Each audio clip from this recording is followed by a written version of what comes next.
Hi, everybody. Welcome to The Point After. I'm Adrian. I'm Chris. And we wanted to start off the new year by trying something out with a talk show about football. Yeah, so this isn't, we're both pretty new to this kind of medium, but what we're just trying to go for is we're just two regular dudes trying to discuss the goings-on in the NFL season, and we'd like it for you to join us on this podcast. You know what they say, new year, new me. Yeah, and, new year, new me. Yeah, how was your New Year's, by the way?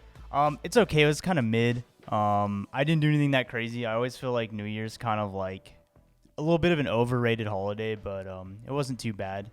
How was yours? It was all right. Stayed home, cooked some tacos with the family.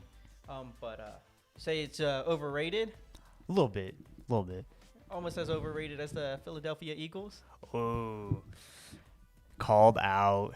Oh, Eagles fans, you're in for a long show. If it's not clear, I'm a big Dallas fan. I'll try to keep my biases to myself, but they'll definitely leak out for sure. Oh, yeah. I mean, bias is inherent, and I feel like we're just going to be a little biased, especially talking about Cowboys games, but... We couldn't be more biased than the refs on a Packers game. Yeah. Speaking of games, how about we get into last week's game? Yeah, so the first game of last week was Thursday Night Football. We had the New York Jets at the Cleveland Browns. The Browns ended up taking that one pretty decisively, 37-20. And it just really wasn't a great showing for the Jets. I know there was some ref ball involved, but even considering that, they just looked outclassed and just kind of, a microcosm of their season, just rough quarterback play, and the Browns just kind of doing whatever they wanted. Flacco had another big game. He's looking pretty legit, as well as the rest of the team, which is crazy to think about because they're pretty banged up. They've had a decent amount of injuries going into the season. The injury bug was real for the Browns this season. And to be looking as good as they are, they're probably the second best team in the AFC right now. I think they probably have. I think the second best is the Dolphins, isn't it? Well, I'm statistically, record-wise, yes, but I'm just talking about in terms of how teams have been looking. I think out of anyone in the AFC, they probably have the best shot at beating the Ravens. Yeah, could you imagine a Super Bowl with the Browns with Joe Flacco leading them? That would be hype, dude. How upset would the Browns organization be after paying so much money to Deshaun Watson, man, and then he doesn't even get him to a Super Bowl? A ring's a ring. A ring's a ring. Yeah, I think the Browns did a pretty good showing. I mean, they just did what the Browns do despite injuries. And let's be honest, 20 points from the Jets. They had nothing to play for. It is a little unfortunate with the bit of ref ball that we caught, but I think the Browns were going to take that game away regardless. Yeah. And one more thing, this is new news. As of today, the Jets have parted ways with Dalvin Cook. Kind of an unfortunate tenure in New York. I feel like they were expecting him to do a lot more, and he just kind of really never got off the ground with them. But I think a lot of contenders are going to be in on him. I think he's still a talented back, and he probably has a little bit of juice left in him. So I wouldn't be surprised if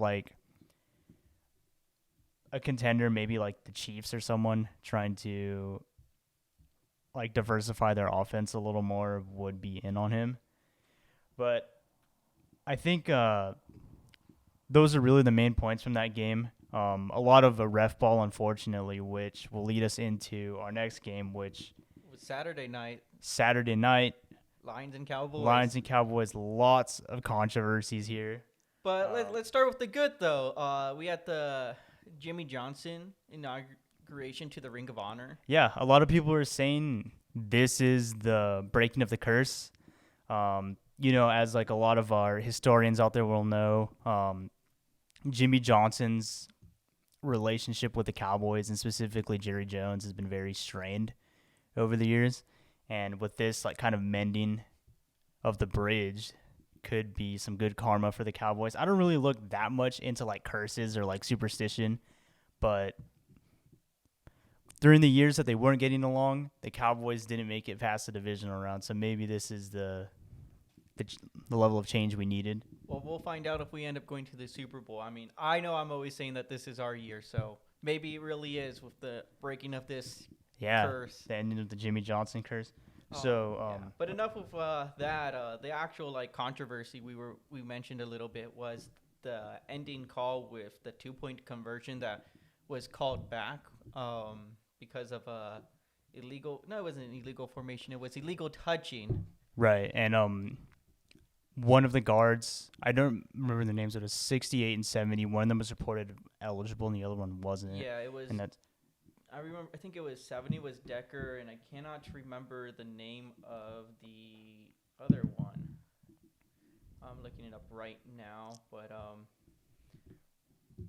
yeah, the guard caught the ball, and unfortunately for the Lions, it got called back for illegal touching, which I don't know what illegal touching means. I mean, it's a tackle sport, it's contact sport. You know, you're tackling people. How can there be illegal right. touching? I just think the main issue is that he wasn't an eligible receiver, which it was a mistake by the refs. They did mix the two players up, and it really is unfortunate that like the Lions were on the end of like getting screwed by that call.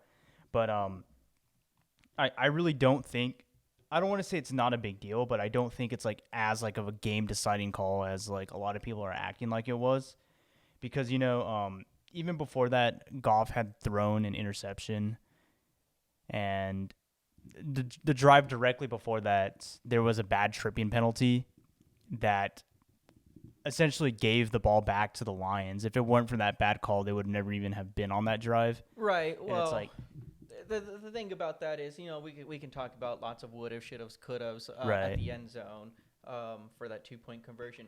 But you're right. We did get that interception after the Lions just got the ball, and then there was that tripping penalty which put us on 1st and 25. Which was bogus, but at the end of the day, we had that classic Mike McCarthy play calling. oh yeah, Doesn't know how to manage a clock, unfortunately, and that took up no time off the clock. And at the end, it was just enough for the Lions to get a scoring drive. And then we played the softest defense that we had Right. the entire game when we should have been playing the tightest. Like, just like the classic prevent defense. yeah, Just letting them back into the game. I would have done something super aggressive with a mega blitz and like, oh, they get the long bomb, cool, they score, we still get a minute 30 left with the ball. That being said, the refs did not force the Lions to go for the 2 point try 3 times. Exactly. And they got bailed out on that second attempt with the offsides penalty on Micah Parsons. And I'm sure people have, been defending either the Cowboys or the Lions. I personally think that the Lions did get robbed because it was their game to win at some point, unfortunately, Right. with the Mike McCarthy clock management and poor play calling. But they spent the entire game saying, oh, 70's eligible, 70's eligible. And then at the end, they wanted to be cute with all these smoke screens, these camouflages, whatever you want to call it.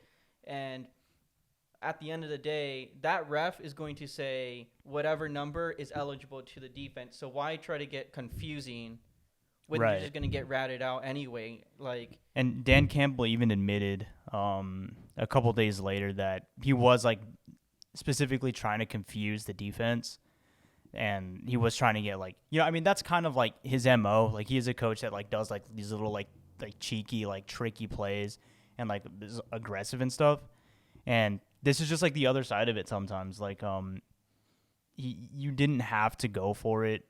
You didn't have to go for 2. Like, a field goal ties the game, especially like after already being penalized and like being moved back to the 7-yard line. I feel like the pretty like obvious call would be to just go for a field goal and try your chances in overtime. I mean, that 2-minute drill was spectacular from the Lions. I mean, why wouldn't you put your faith on the overtime win?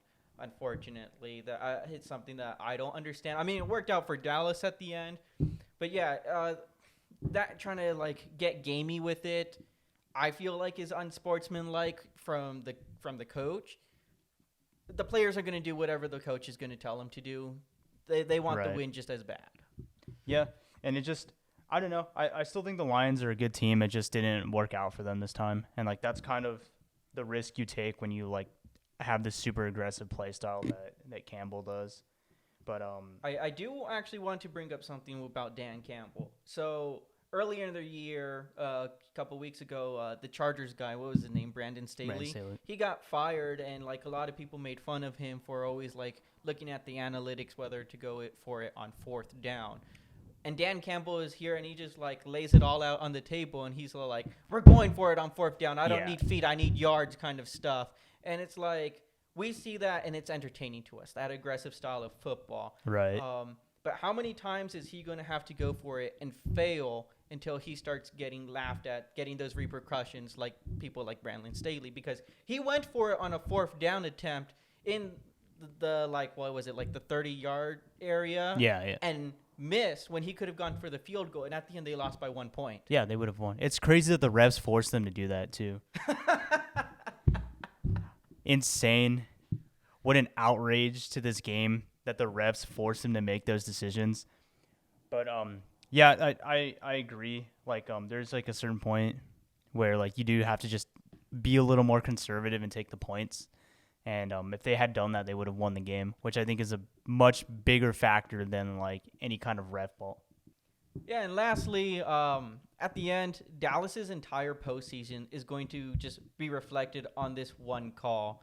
Going forward, you know, if we win the Super Bowl, the championship game, people are gonna see that and use this ref call to discount all of our victories going forward, and that's the point after. So up next, we got the Titans and Texans from last week. Titans only scoring 3 points and the Texans scoring 26. What are your thoughts on that? Yeah, the Titans have been pretty consistently bad all season, and I saw an interesting statistic that it has been 2 years since the Titans have scored 30 points or more in a game. So their offense is just in a really rough shape. They're still trotting Tannehill and the Mayo Man, Will Levis out, and they're really just not getting a lot of production. And even Derrick Henry had a really rough game. And you just got to ask yourself at this point, like, Henry might be done. We talked about it last week, but running backs, like, never really have that much of a longevity factor in football. And he really is, like, the central part of that offense.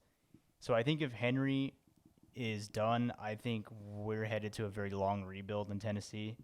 But on the other side of the ball, things are looking a lot more optimistic. C.J. Stroud's finally back in time for the AFC South mid-off finale, and he's looked pretty good. Will Anderson, their other first-round draft pick, had 2 sacks in this game.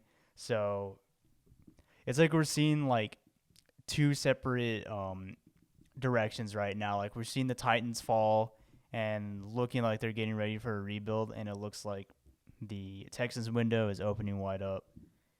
Yeah, I'd like to finish off with saying last season, Texans were looking really bad. And, I mean, talk about an off-season rebuild. You know, the Texans are in the fight for a postseason slot here to win the division, actually. And compared to what they did last season, I think it's spectacular. I think C.J. Stroud really helped turn around their offense and just really create a whole, like, culture just around that one player, honestly. Yeah. And that's the point after. So next up, we had the Atlanta Falcons at the Chicago Bears. The Bears ended up winning that one 37-17. And while they're not mathematically eliminated, they still can very much like win and get into the playoffs. I think it's safe to say that the Falcons are looking cooked. The Desmond Ridder experiment has to be coming to an end. He really hasn't looked good at all. But on the other side, the Bears have quietly been putting together like a pretty good run after getting off to a really rough 0-4 start this season. Justin Fields had a solid game. DJ Moore had a great game for 9 receptions, 159 yards, and a touchdown.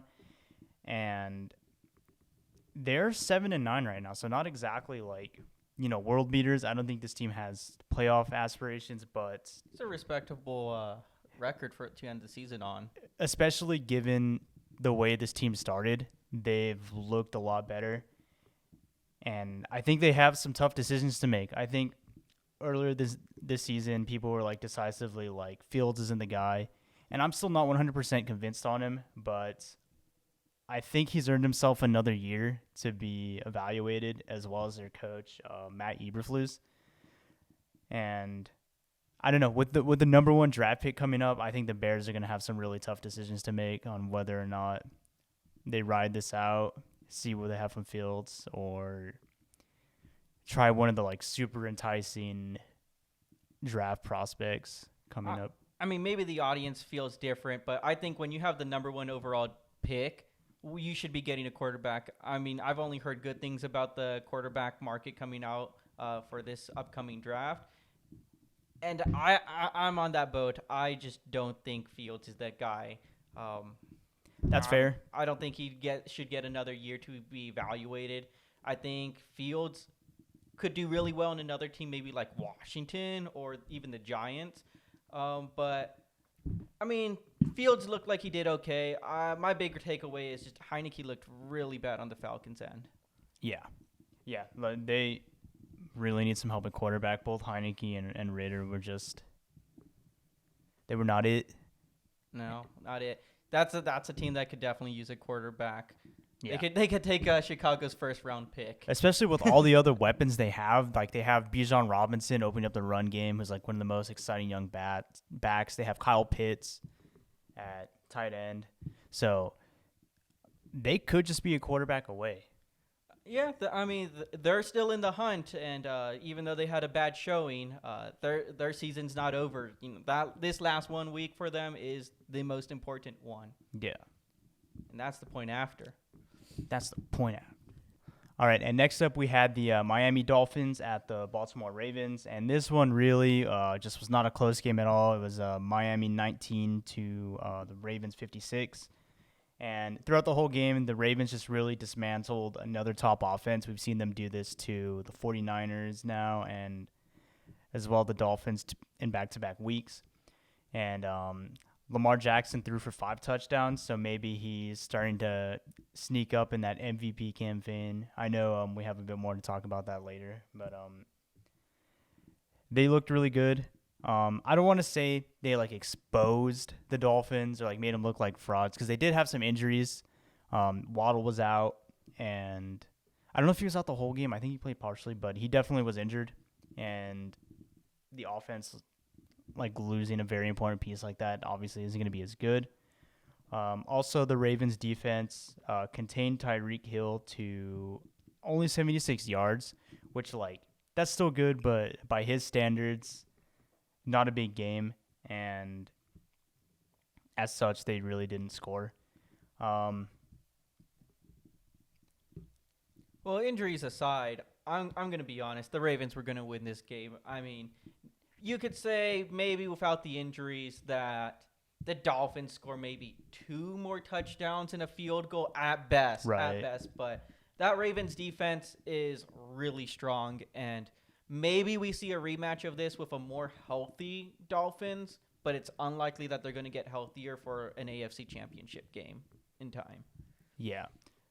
And one last thing, Ray Rice was the guest of the honor before the game, and I just feel like that is a wild guess. That's like the way he exited the league with that elevator video, especially like, I mean, there's a lot of players that like get away with stuff like that, and like people like will kind of forgive them because they come back and play well, but that was the last time Ray Rice was in the league. Like he was essentially banned from the league, and now he's just a guest of honor. I feel like that's kind of weird, but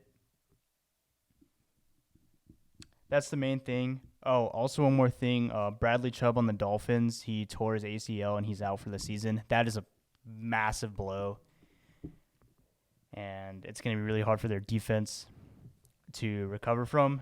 But as far as this game goes, that's the point after. So up next, we have the New Orleans Saints and the Tampa Bay Buccaneers.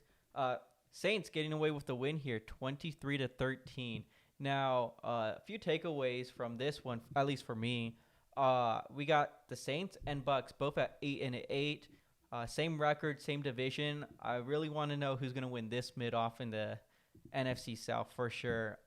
Both of them, another 2 teams really coming down to the wire last week is going to decide their season going forward. Also, Baker Mayfield having a phenomenal game, over 300 yards, but he did throw 2 interceptions. I don't know how I feel about that, but still, over 300 yards is really good. Unfortunately, losing to Derek Carr, who threw for under 200, that just hurts. And I mean, those picks just destroy an offense. Unfortunately, Just the way it goes, turnovers. I lose do you the still game. like Mayfield though, but I think that's his team. I think that Mayfield and the Bucks is the right fit, unlike what we talked about with Fields and the Bears. Yeah, Mayfield has looked pretty good this whole season. Despite the loss today, I still like the Bucks' chances to take this division. I believe all they need to do is win next week, and they take the NFC South because they still have the tiebreaker.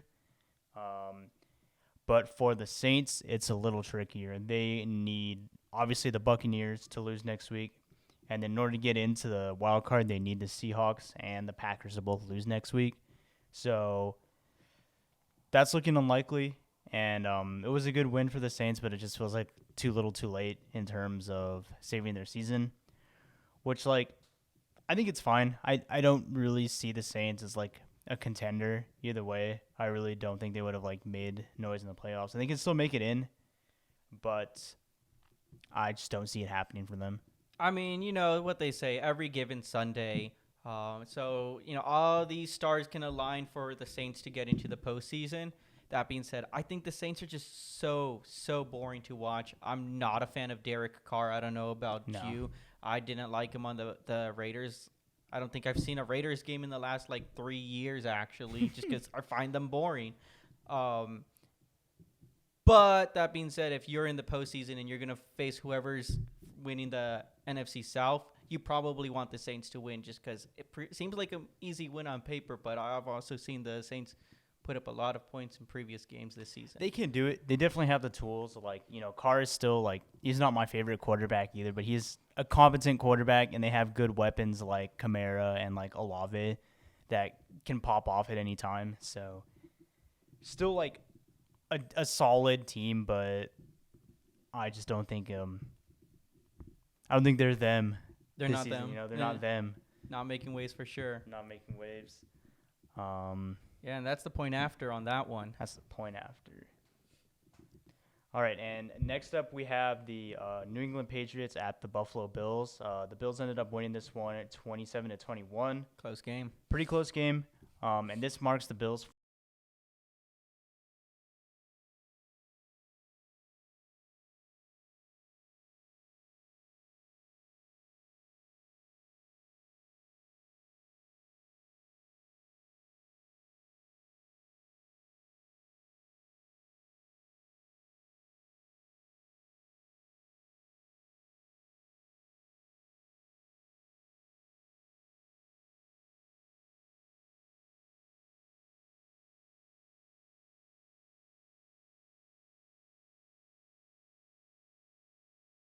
everything.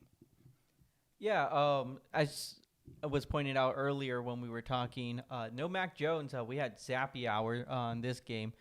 He did outthrow Josh Allen with a better completion rate and for more yards, but 3 picks, again, like Baker Mayfield, just really hurting your chances on winning the game, unfortunately.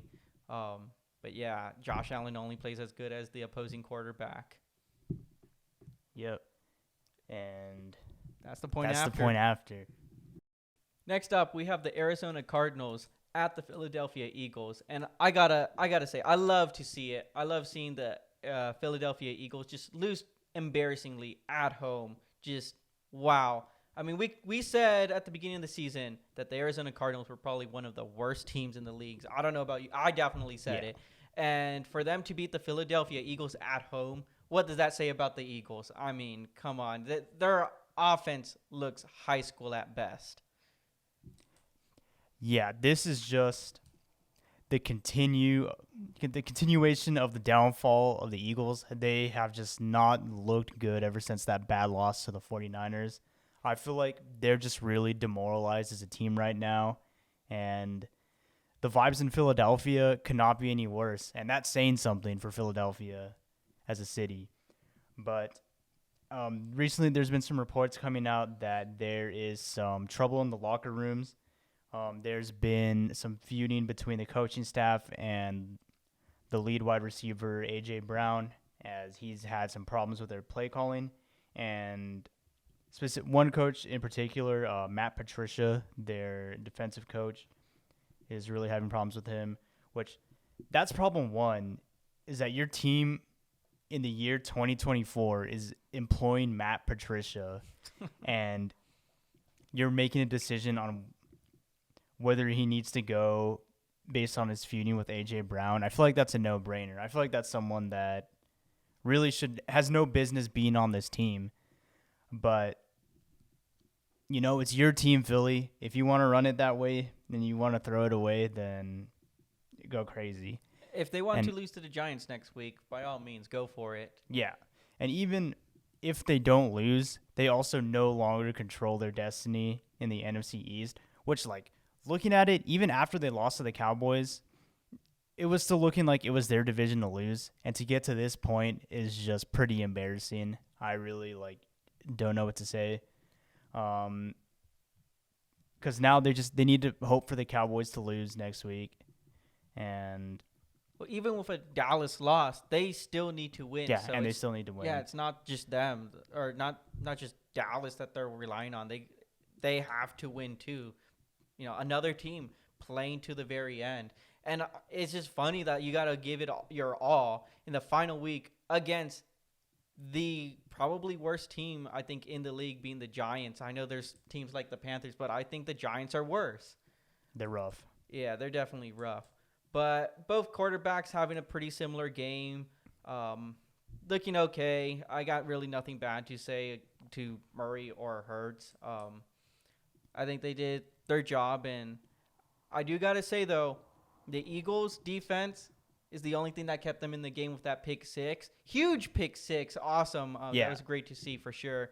But if you negate that, remember, that was at the end zone. So that's a 7-point difference right there. Yeah. Basically, in garbage time. Not completely garbage time. I mean, the Cardinals were still trying to score, but even then, the score or the game wasn't really even as close as the score suggests because of that pick six.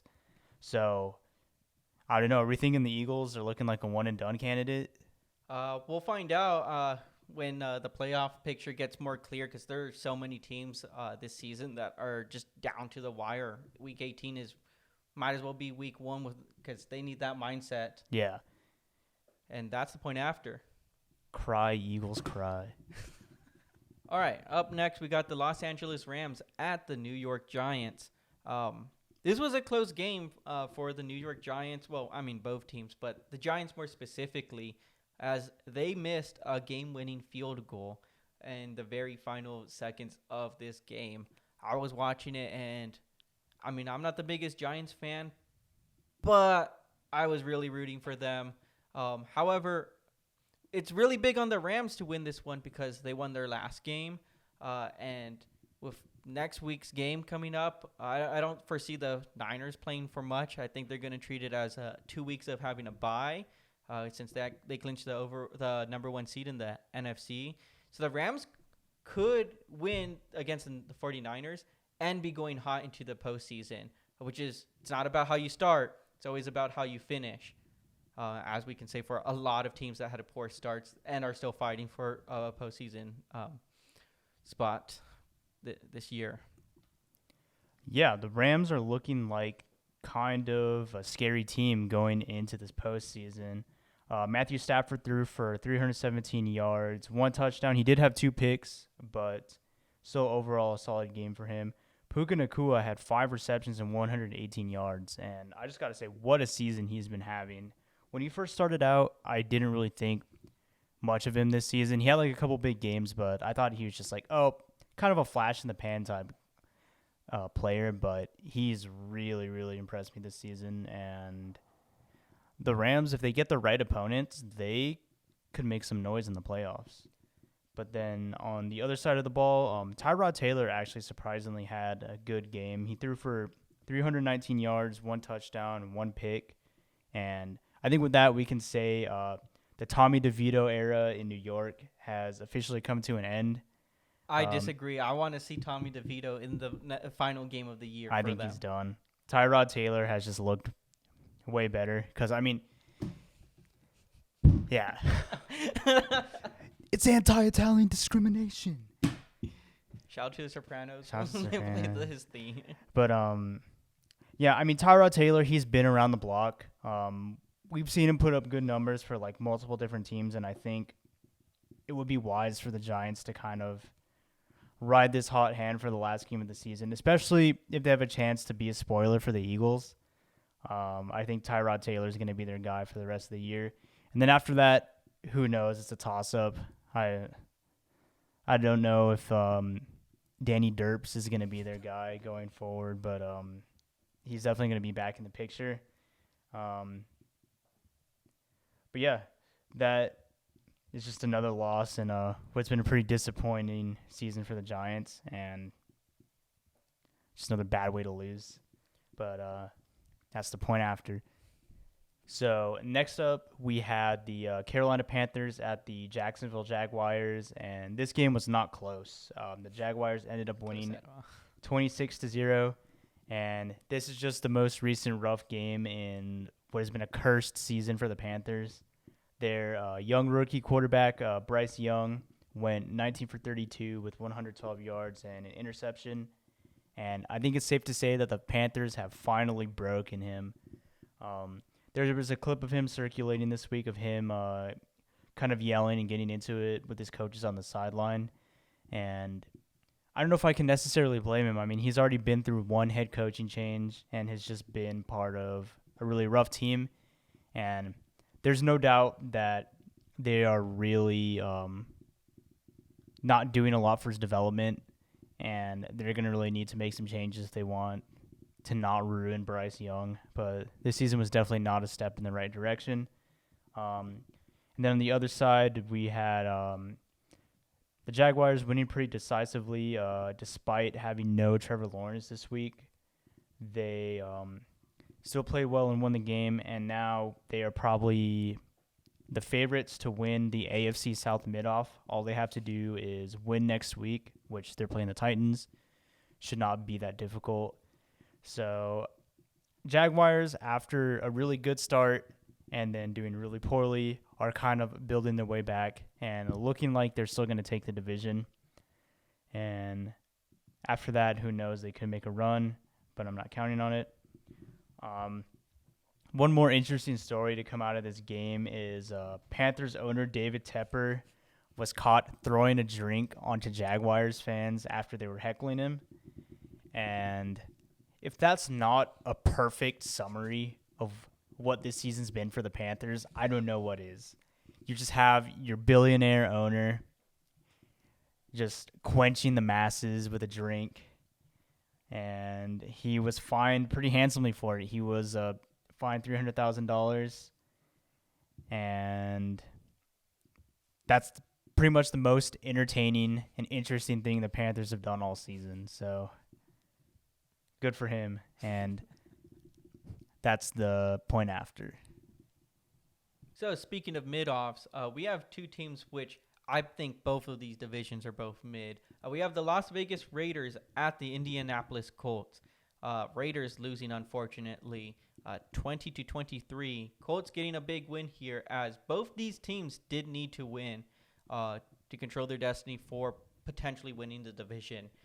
With the Raiders losing this one, they no longer can win the division over the Kansas City Chiefs.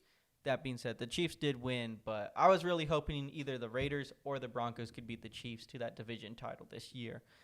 Colts, though, still in the race. Again, that three-way tie for the AFC South is going on. Yeah, and it's not looking great for the Colts because, as we talked about in the last game, all the Jaguars have to do is beat the Titans next week. But the Colts are still have a spot in the wild card. I'm also not really expecting them to do a ton in the playoffs, but, once you're in there, you can do it. I really don't have, a lot much else to say about this game. It was close. Aiden O'Connell on the Raiders had a pretty decent game, 299 yards for 2 touchdowns. So maybe he can be a guy for them. But I don't know. The Raiders still feel pretty directionless. And I don't know if they can get it done. But that is the point after. All right, another game that lots of people were looking forward to for some reason. The San Francisco 49ers at the Washington Commanders. Pretty big win for the San Francisco 49ers, 27-10. Shocker, the Niners, a good team, beating a bad team. Like, how many teams in this league are good at just beating down bad teams and we dunk on them? But the Niners beat a bad team and it's suddenly the second coming of the McRib. Yeah, for real. Not only that, it's a bad team with the worst pass defense in the league. So even though the Niners bounced back here after a really bad loss, I don't really think that's saying much. I think this is a game they should be winning. And honestly, they should be winning by a bigger margin. But I don't know. We'll see. I'm still not convinced. They still look kind of fraudulent. I don't think they can win with Purdy. That is a jalapeno spice level take right there. And not even a jalapeno. Habanero, maybe. Maybe even hotter. You think so? I don't think the Niners are frauds. I think they're a very good team. I just don't understand why everyone likes to say this is the biggest win for the Niners when it's just them beating another bad or mid team at best. It's been like this all season. I'm not going to discount any of their wins for sure, but again, it's not special. And you were right. They should have won this by a far larger margin. Yeah. Like I said, the problem is still who they have under center, and I think Brock Purdy is like the definition of kind of just like a plug and play, like modular system QB. And we've already seen before in games where you force him to throw the ball, he's going to hurt the team. And I don't know. I think they're going to run into some problems because of this. But that's basically all my notes on the 49ers. There's really not much you can say about them just beating up on a bad team. But on the other side of the ball, I think we've hit a point where we can safely say for Washington that Howell is not the guy, which is unfortunate for him because there were some points earlier in the season where like, oh, wow, this guy like looks pretty good. Yeah, he had some in flashes. spite of this team they're fielding where he's like the most sacked guy in the league and he was still putting up decent numbers. But it looks like that has come to an end. And I'm guessing that Washington will be in the market for a new quarterback in the draft. And that is the point after.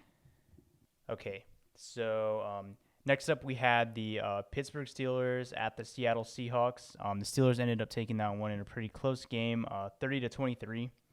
And despite having like a kind of like revolving door or like quarterback by committee, the Steelers managed to take this one behind Mason Rudolph, throwing 274 yards. So nothing incredible, but enough to win you the game if you're playing well.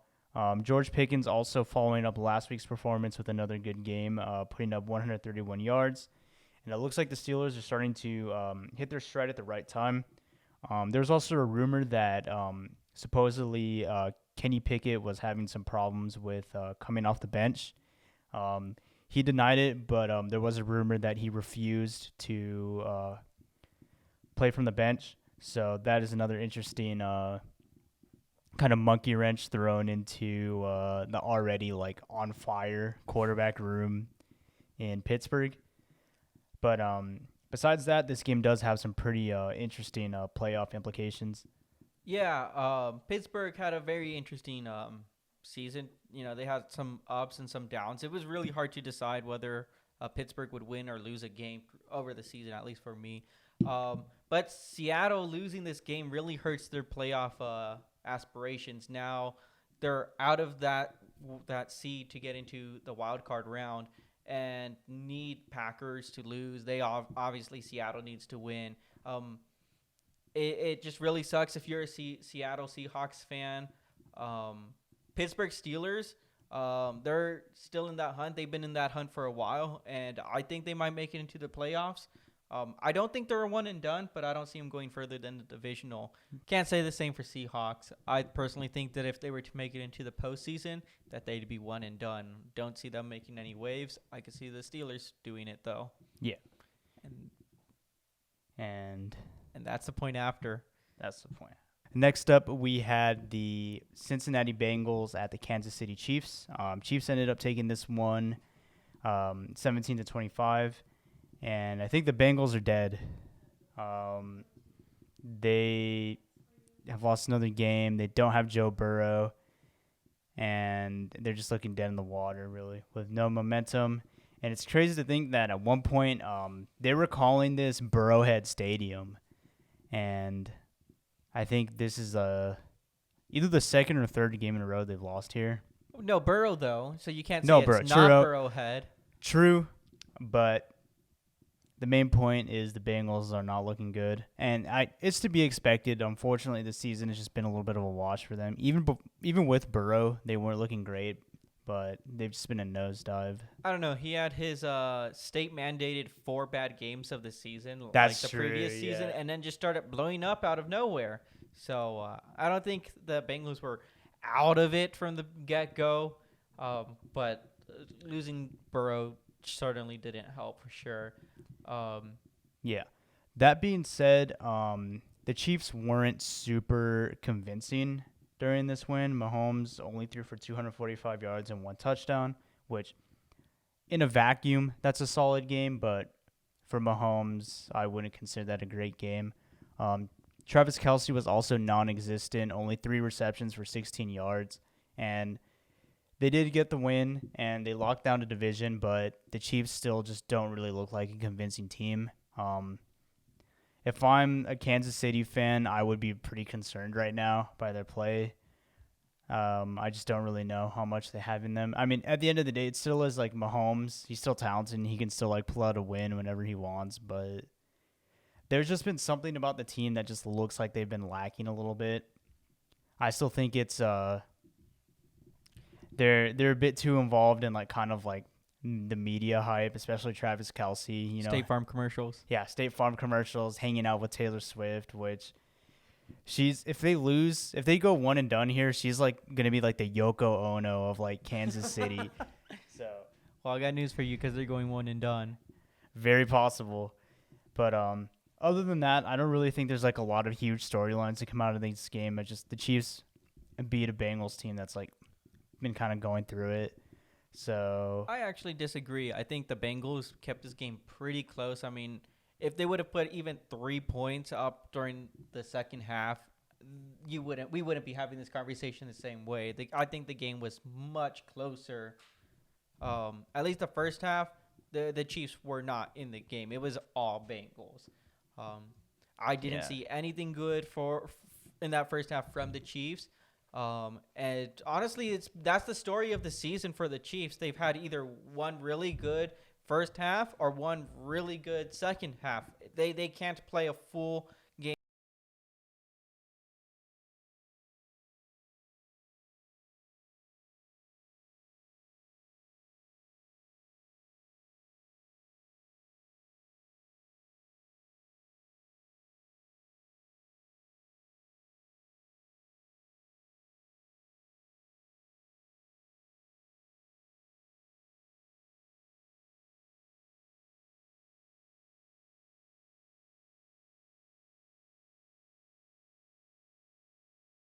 For pretty much the entire season, this game no different. Broncos winning 9-16 in Denver, and I like the Broncos to have win the division. Unfortunately, with the Chiefs win, as we just talked about, not possible for the Broncos to win the division, sadly. But interesting. 16 points isn't anything to write home about, but with the benching of Russell Wilson and putting in Garrett Stidham, I'm looking forward to seeing what he puts up next week against the Raiders. But that is rough. I can't help but think that the Broncos are kneecapping themselves with this Russ controversy. It's like he's not hurt. He's a healthy scratch. It's just been a contract Money. dispute about his what's like his injury clause. They wanted him to push it back, and he, obviously refused because that's a horrible decision to do as a player. And Money. as a result, the Denver Broncos are really just hurting their chances by benching him, and they're trying to do the whole oh, but it's the economy excuse, and it's like I don't know if I'm a Broncos fan, I would not be happy about the way they're conducting this, and they're kind of just making their best quarterback available to them upset due to just stupid contract stuff, and I don't know. I think it's a very not good look for the team. It's not like Walmart doesn't have the money to pay Russell Wilson. They're just being cheap. And look, the Kansas City Chiefs did not clinch the division until this past week.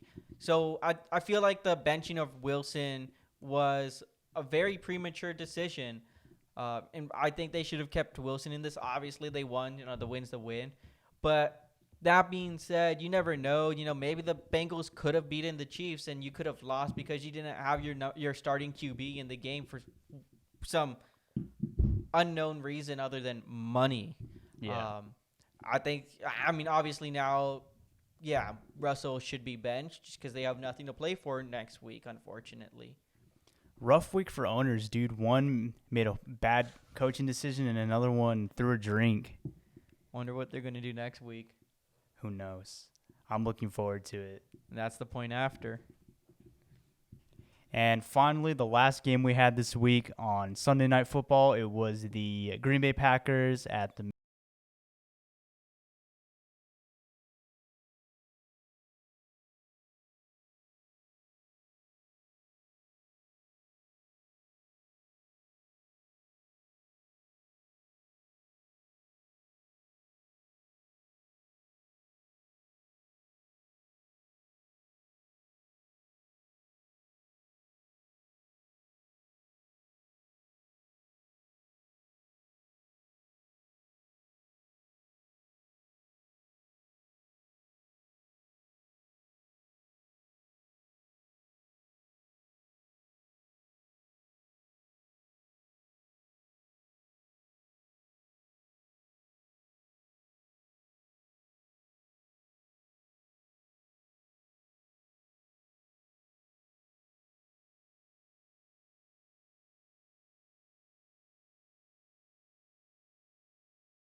moment, and I think especially after the level of quarterback play we've seen from the Vikings, I think their fans are definitely starting to miss him. We saw Nick Mullins have a pretty not good game, as well as Hall. I'm blanking on his first name, but Hall has also just looked like not. They're in QB hell. Yeah, they're in QB hell, and I think Kirk Cousins We miss him. is missed in the city of Minnesota. And that's the point after. That's the point after week 17. Thanks for tuning in to our first episode of The Point After. I hope you enjoyed it, and I want to give a big shout out to our producer, Sammy, for helping us get started. Yeah, thank you guys for listening. It means a lot, and we're looking forward for you guys continue to watch us grow this product and hopefully get a lot better. Yeah. But yeah, I'm Chris. I'm Adrian. And this has been The Point After. Good night. Good night, America. Good night, football fans. Good night, football fanatics. Good night, hardcore football freaks.